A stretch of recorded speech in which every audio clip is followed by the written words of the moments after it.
he's one of those little boys who jumps up and down saying, poo bum willy in order to annoy people and get noticed. And we're noticing him and being annoyed. What was your sort of visceral response to the sexism on display here? Was it like this is awful and mustn't be allowed? Was it a sort of weary sigh? What was it? It was a bit of a weary sigh, and it also made me think progress. We have progress in society because this is tremendously kind of early 1990s. It's kind of a bit embarrassingly old-fashioned. People don't really do this much anymore. And Laurence Fox, I mean, in a way, we're doing exactly what Laurence Fox wants talking about this, because he's one of those little boys who jumps up and down saying, poo bum willy in order to annoy people and get noticed. And we're noticing him and being annoyed. And, it's a bit like what you were saying about Suella Braverman, wouldn't she be pleased to have made me cross? The more we disapprove, the more gratified Fox is, and the more attention he gets from other people like him, which doesn't just his ego, but also increases his income. I mean, I think on the sort of the Ofcom stuff, I don't think we should shut down GB News. I don't think we should shut down any channel that's short of advocating violence, because again, that's exactly what those people want. We should just let them rant and pay as little attention to them as possible.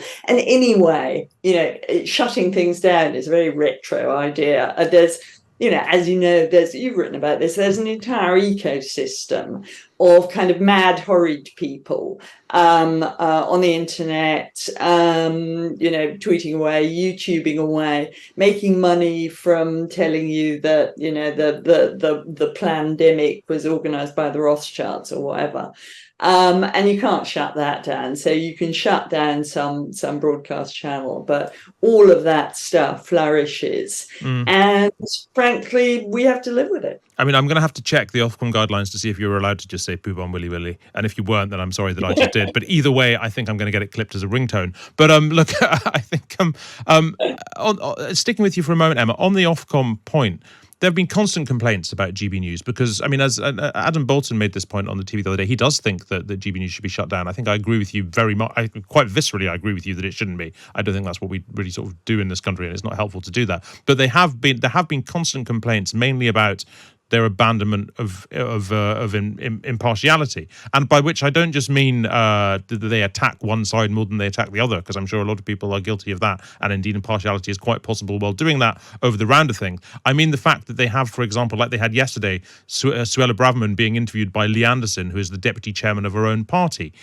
Is that sustainable on something that calls itself a news channel?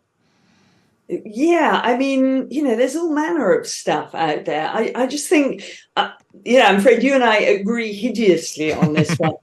Shutting things down like that is illiberal.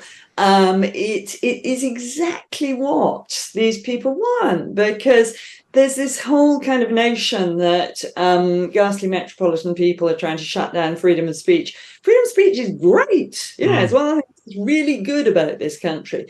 And what is very satisfactory about freedom of speech is that when you start hearing debate about mad people saying horrid stuff, turns out most people are really quite sensible, and the mad people doing horrid stuff can do so on their corner of the internet and just get on with it.